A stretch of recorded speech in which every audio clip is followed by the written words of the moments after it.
Balarama, Hare Hare.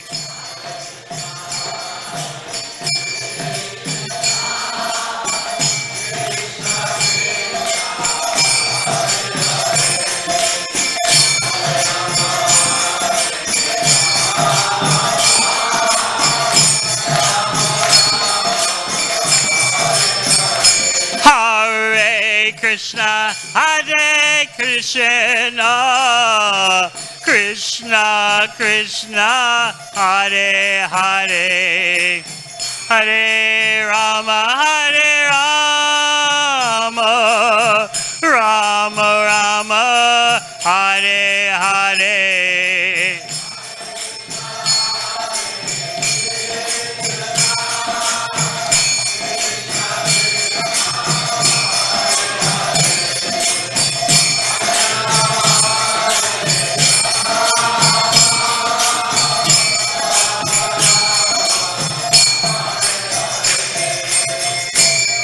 Go Premarandi. Om Jnana Timirandasya Jnananjana Shalakaya Chakshun Militang Yena Tasmai Shri Gurave Namaha. Jai Shri Krishna Caitanya Prabhu Nityananda Shri Advaita Gadadhara Shivasadi Gaura Bhakta Vrinda. Hare Krishna, Krishna Krishna, Hare Hare, Hare Rama, Rama Rama, Hare Hare. In the Srimad Bhagavatam, first canto, in the chapter about the incarnations, there it is said, Balarama is the 19th incarnation and Krishna is the 20th. But you always have to keep in mind that Krishna is the avatari. He's more than the avatar. Krishna is the source of all avatars. But he's listed in the first canto of the Bhagavatam along with the other avatars, but there's always the conclusion there, stated in the first canto of Bhagavatam, that Krishna is the origin of all incarnations, even of Lord Balaram. Yet and still, there is such a slight difference between Krishna and Balaram. Balaram is Krishna's first expansion. What is the only difference? Balaram's complexion is like camphor, whitish like camphor. And Krishna's complexion is dark blue like a rain cloud. Whenever you see a rain cloud in the sky, maybe you saw some a few days ago. Too many. Think of the complexion of Krishna like a dark blue monsoon cloud, especially when you're in India and you see the rain clouds. Balaram wears cloth the color of dark blue, whereas Krishna is known for wearing yellow. So these are the main differences between Krishna and Balaram. They're that close. Today is Sri Balaramaji's appearance day. He precedes Krishna. He's Krishna's older brother, Krishnagraja, only by 15 days. He's 15 days older only. And as stated in Caitanya Charitamrita, Balaram acts in the role of Krishna's guru, his servant, and his friend.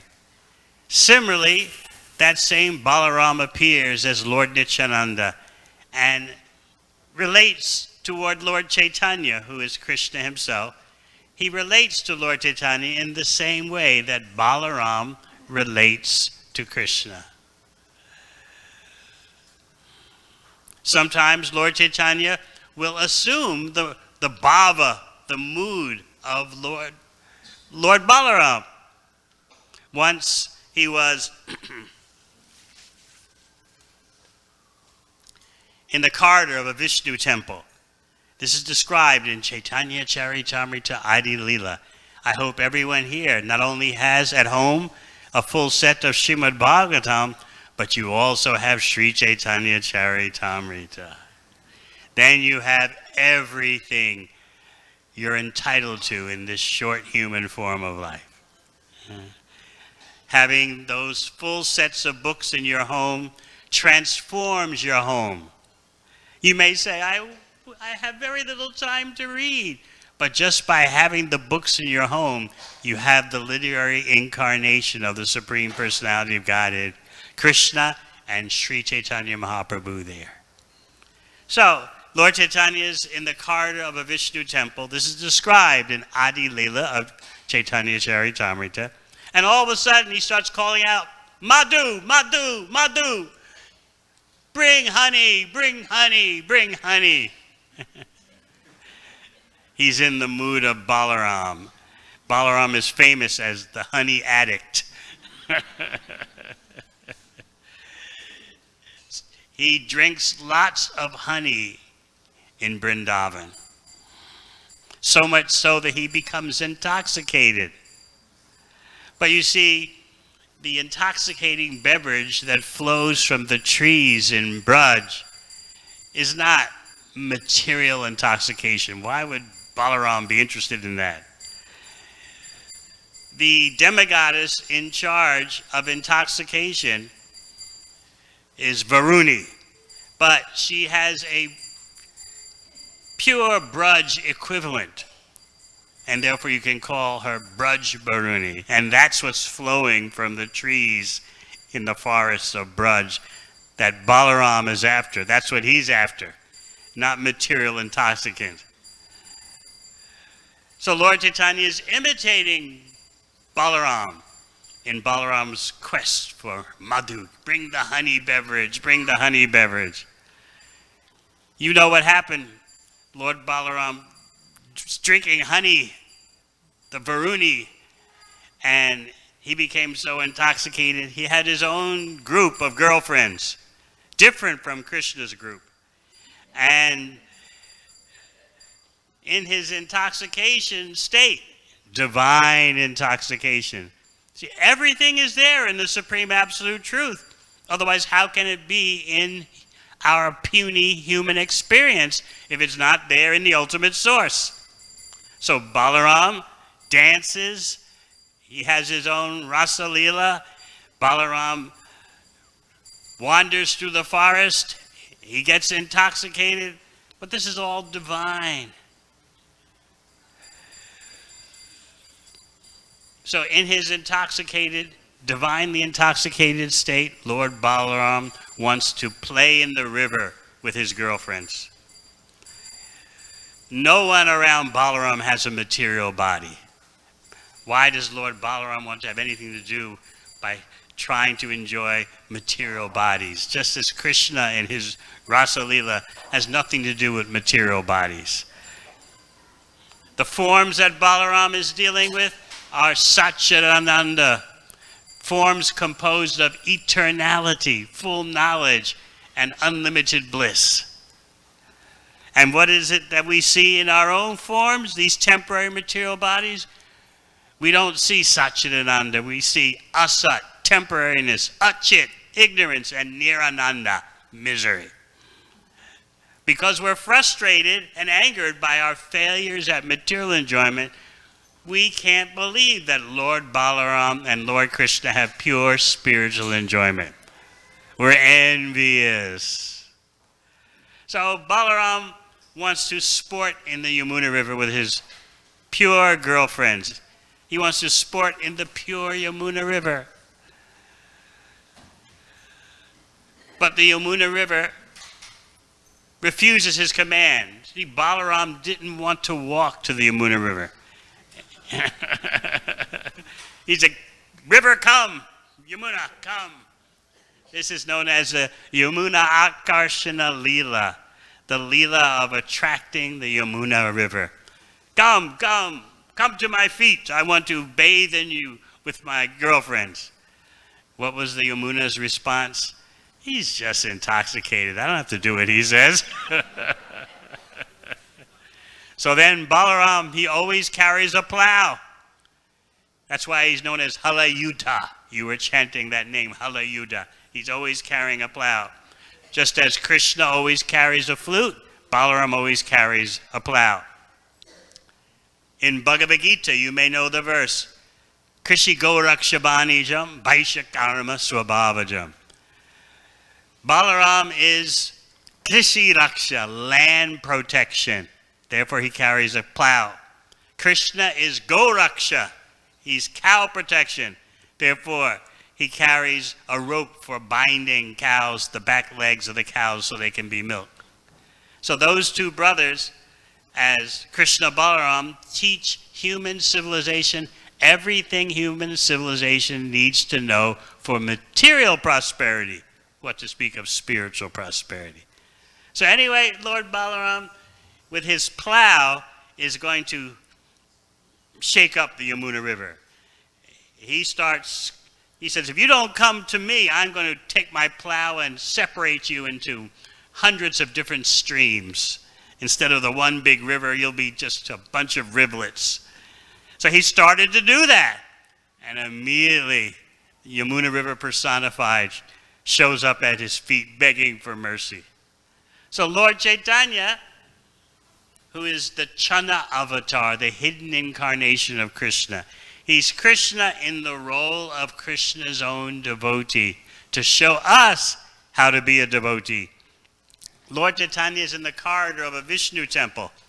Keep in mind, Lord Chaitanya is Vishnu himself. He's the Supreme Personality of Godhead, Bhagavan. But he's hiding that just to teach everyone how to be a bhakta, how to be a devotee. So he's calling out, Madhu, Madhu, bring me honey, bring me honey. He's absorbed in the bhava of Balaram.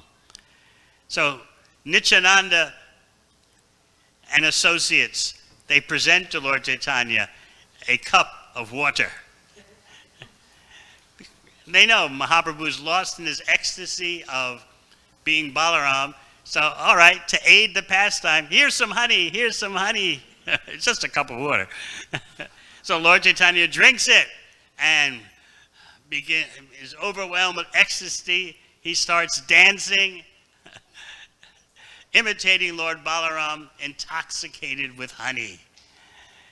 He's not simply imitating in terms of external acting. He's absorbed internally in that swarup, in that inner essence of being Balaram. And so while he's dancing magnificently in the bhava, the state of Balaram, Advaita Acharya, you know Advaita Acharya, Jai Shri Krishna Chaitanya Prabhu Nityananda, Sri Advaita Gadadhara, Sri Vasadi Gaura Bhakta Vrinda, Advaita Acharya, who's also Vishnu Tattva, he's a Supreme Personality Godhead. He sees, what is this? Lord Chaitanya, I'm seeing Balaram. Advaita Acharya sees that. And then there's another devotee, Vanamali Acharya. What does he see? He sees a golden plow in the hand of Lord Chaitanya. So the kirtan gets bigger and bigger, and it goes on for 12 hours. All sparked by Lord Chaitanya spontaneously assuming the bhava of Balaramaji. When you look at the birth of Lord Krishna, don't forget that preceding the appearance of Krishna from his mother Devaki was Balaram. Remember that Devaki had 8 children. 6 of them were wiped out by Kamsa. The 7th had a very mysterious happening. But let's talk about what was happening around Devaki. She's in prison with Vasudeva. And Kamsa is so powerful. He's terrorizing the whole Yadu dynasty. The Yadu dynasty is hiding in caves and mountains. The Yadu dynasty is disguising themselves as farmers and hiding out on farms. Can you imagine the opulent princes of the Yadu dynasty having to be humbled in this way? Some of the Yadus got the favor of Kamsa. They convinced Kamsa, we're actually on your side, we are your supporters. But their purpose was that knowing Kamsa would be killed by the 8th child of Devaki, these Yadus wanted a first row seat. And the best way to have a first row seat for the termination of Kamsa is to pretend to be his friend. So some of them had that motive.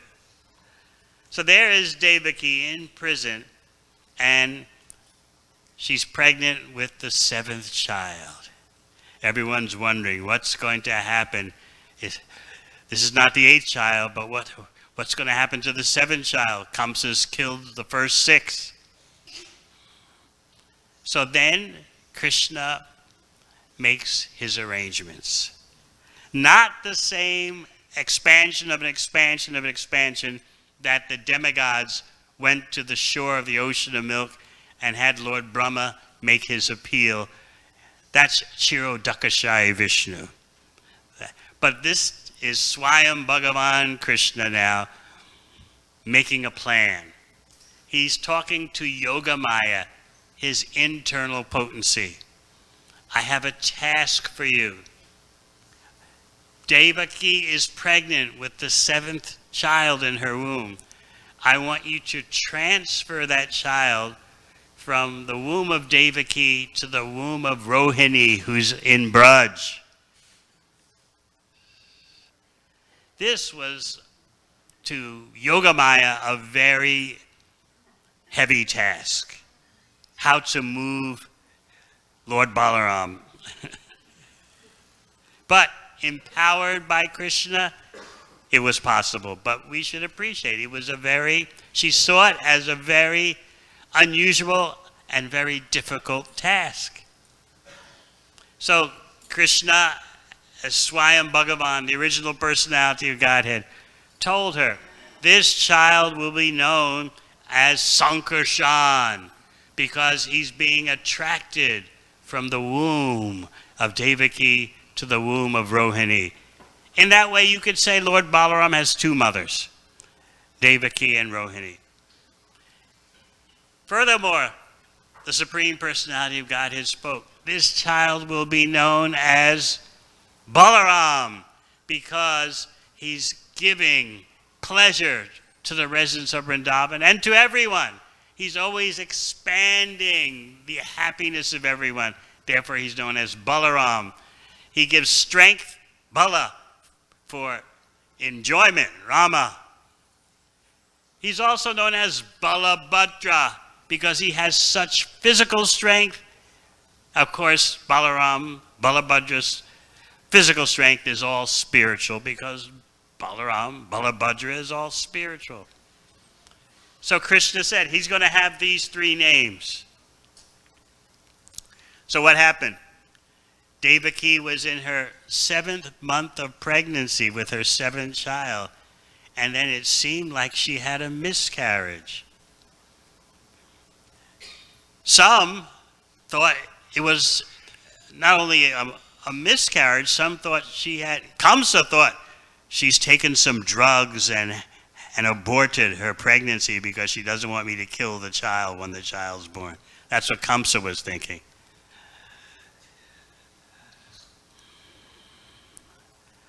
Others were thinking she just didn't want to go through it. Somehow or other, she didn't want to give birth. In any case, the child was removed from the womb of Devaki by Yogamaya herself. Who was that first child in the womb who was the seventh child? We'll talk about first later, but who was the seventh child in the womb? It was Balaram, but particularly it was an expansion of Balaram, Shesha, who prepares all the facilities for Balaram. You see, Balaram has different expansions. Some are for the purpose of the material creation.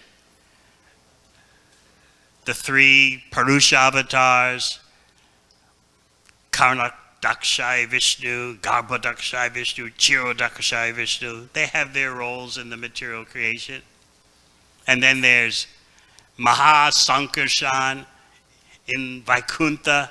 These are all expansions of the original Balaram. And another expansion is Anantashesh, who provides facilities, clothes, bedsteads, all the material, all the non-material paraphernalia for the service of Lord Balaram is provided by Anantashesh. So that's Anantashesh in the womb of Devaki, preparing the quarters for Balaram. And then Anantashesh and Balaram, because Anantashesh is Balaram's expansion of an expansion of expansion, Anantashesh merges with Lord Balaram. And Balaram, by the power of Yogamaya, is transferred to the womb of Rohini in Braj.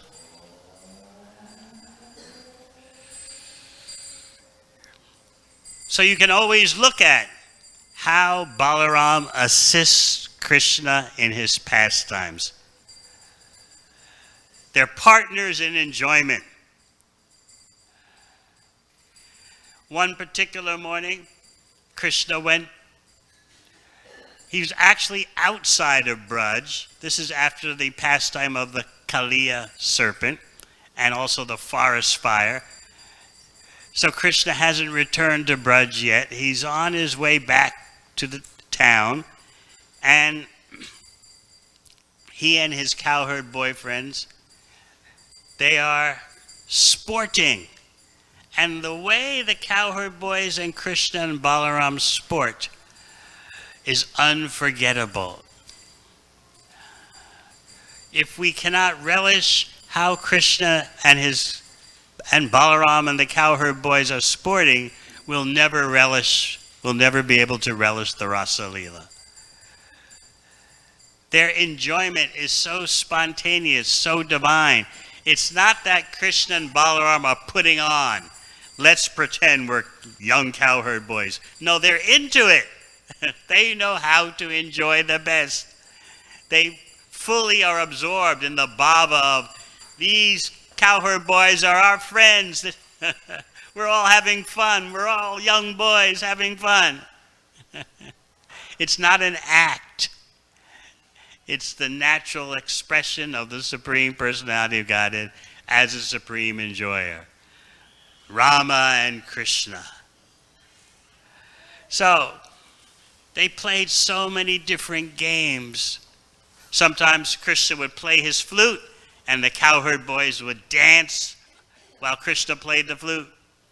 Sometimes the cowherd boys would play their bugles and Krishna would dance and the cowherd boys would all cheer Krishna onward. Oh, Krishna, you're dancing so nicely.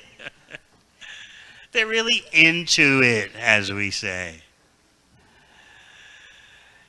They would invent so many new games that are even played today. One game called Blind Man's Bluff. One cowherd boy would sneak up behind another cowherd boy and cover the cowherd boy's eyes with his hands from behind. And then that cowherd boy with the eyes covered has to guess who is it just by feeling the texture of the hands over the eyes. They would play what we call today cops and robbers. Some cowherd boys would apprehend other cowherd boys. Sometimes they would imitate the jumping of frogs. You can just see all these unlimited numbers of cowherd boys jumping like frogs. How else did they play? Krishna has a name, Viharavit. That means the one who knows how to play games. This is the God that you're worshiping. He's also known as Vinoda Kovida, the God who knows how to play sports. So it's not that Krishna dances. Yes, he does. Krishna also plays sports and he plays games. As the supreme enjoyer, his enjoyment is infallible. This is why Krishna is called Achyuta. You may recall from Bhagavad Gita, chapter 1. Senaya ubhaya madhye ratam stapaya mechchuta. Arjuna says, "Oh, Achyuta, oh Krishna, drive my chariot in between the two armies. Let me see who wants to fight here." So he's calling Krishna Achyuta to let us know that even though Krishna is my chariot driver, the subordinate, lower position than a warrior, he is infallible. Just because he takes the position of my chariot driver doesn't mean that in any way his infinite glories are diminished. But a more intimate meaning of Achyuta is one whose enjoyment attempts never fail. Now just think if you could ever call yourself Achyuta because your enjoying attempts never fail.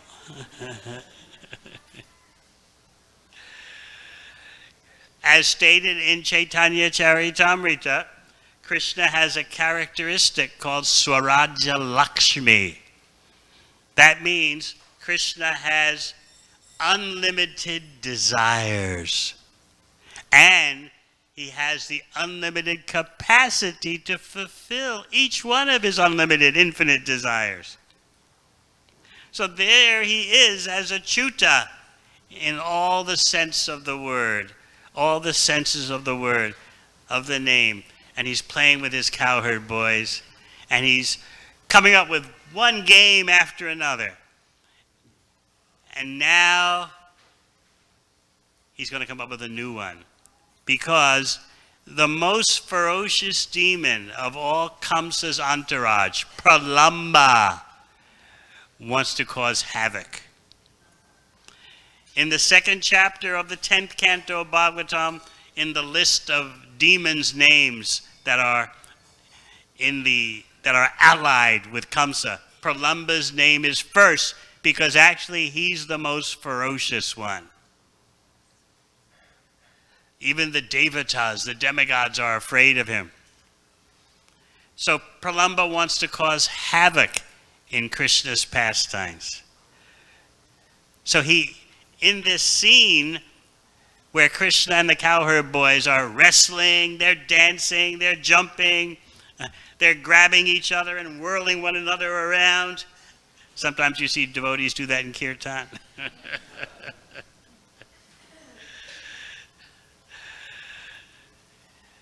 So Pralambasura, he sees this and he makes a plan. He wants to go for Balarama because he calculates, I don't know about this Krishna. I've heard he's kind of powerful. I'll go for Balarama. So he makes his plan. He's trying to cause havoc in Krishna's pastimes. So what does Krishna do? Krishna comes up with a new game. All right, we're going to divide into two sides. And one side that loses has to carry the other side on the shoulders.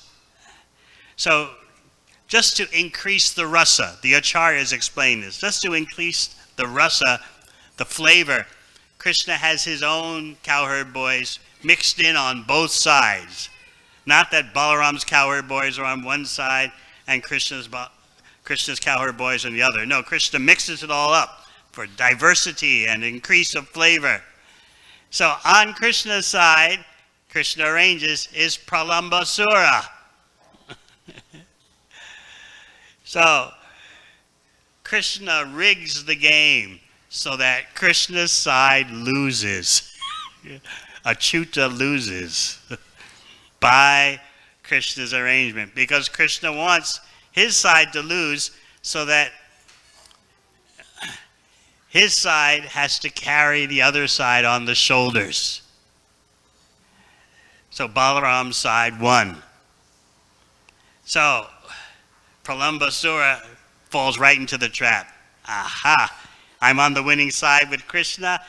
I will carry Balaram, and I'll carry him far away so I can kill him in a solitary place. Krishna carried Sri Dhamma, in case you want to know. So this is all Krishna's arrangement, how to finish off Pralamba. So Pralamba is carrying Balaram, but he's carrying Balaram not to the prescribed spot for the playing of the game. He's carrying Balaram far away. Now, I like the way Kavi Kanapur describes this pastime in his Ananda Vrindavan Champu. Kavi Kanapur always gives some added flavors. So he says, there is Balaram being carried by Pralambasura far, far away, and Balaram is wondering, what's going on here? What's going on here? And Balaram is starting to manifest a little fear. What? Balaram afraid? But this is Leela. Balaram's having fun. Oh, what is this? I'm being carried away. I don't know what to do. Then Krishna yells at him from afar, Balaram! Remember, you are Balaram. Remember your mission to kill demons. Balaram says, oh, that's right. Smashes Pralamba in the head. That's the end of Pralamba. So all the cowherd boys gather around Balaram and they're all cheering. The demigods are showering flowers from the heavenly planets. It's a whole scene of celebration. Because this Pralambasura was the biggest of the demons. And while carrying Balaram, Pralambasura felt Balaram's weight, his load, to be heavier and heavier and heavier. And so finally, Pralambasura gave up his false form and showed his demoniac form. And so that's what Balaram was pretending. Not pretending, he was really into the Leela. Oh, what is this? I don't know what to do. And then his brother reminds him, what are you afraid of? You're Balaram. Just finish off this demon. So in this way, Balaram and Krishna together perform their pastimes. So remember, there's practically no difference between Krishna and Balaram. The difference is so slight. Balaram's complexion is whitish like camphor. Krishna's complexion is dark blue like a monsoon rain cloud. Balaram favors blue cloth. Krishna favors yellow cloth. Krishna signifies cow protection, and Balaram signifies land protection. In this way, they indicate to human society what is the basis of real prosperity, taking care of the land and the cows.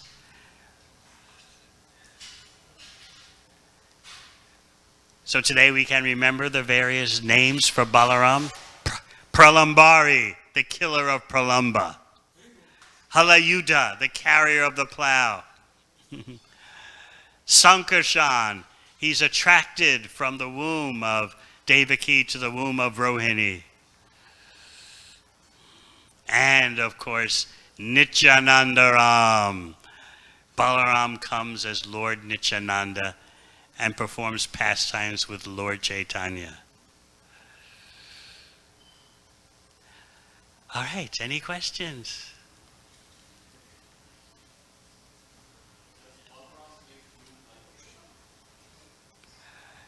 Balaram likes playing a bugle, but sometimes all the cowherd boys have flutes. But Krishna's flute playing is special. But sometimes all the cowherd boys, while Krishna is singing and dancing, they'll play flutes. But mainly they have bugles. They like to bugle with buffalo horns. Krishna's flute playing is in a category of its own. There are 4 qualities that Krishna has that he does not share with other incarnations and expansions. Does not share means they don't manifest these 4 special qualities that only Swami Bhagavan Krishna manifests. What are those 4 qualities? Venu Madhurya, flute, the sweet flute playing. Rupa Madhurya, personal beauty. Lila Madhurya, attractive pastimes. And Prema Madhurya, surrounded by loving associates of the highest degree of love of Krishna. Sri Balarama Ji ki!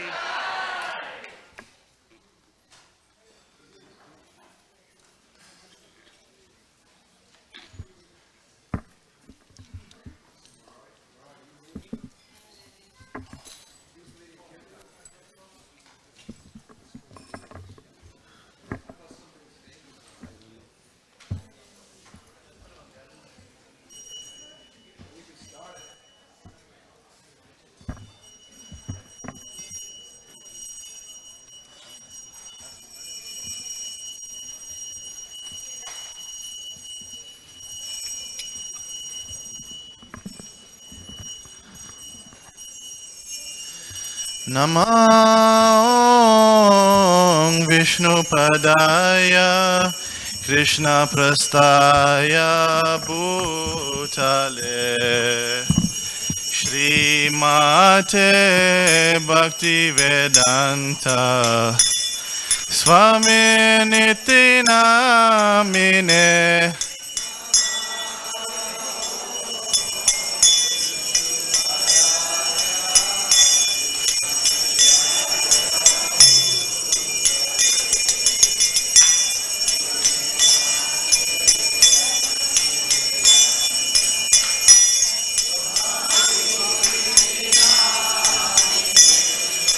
Namaste Saraswati Deve Gauravani Pracharine Nirvishesha Shunyavadi Paschatya Deshatarine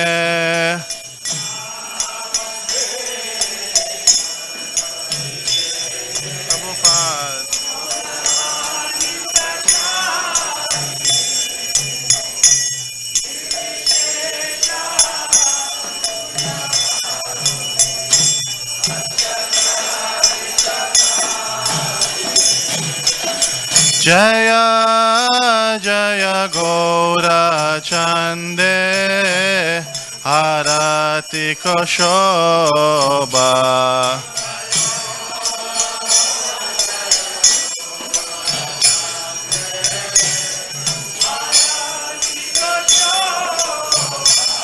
Jaya Jaya Gaura Chande Arati Koshoba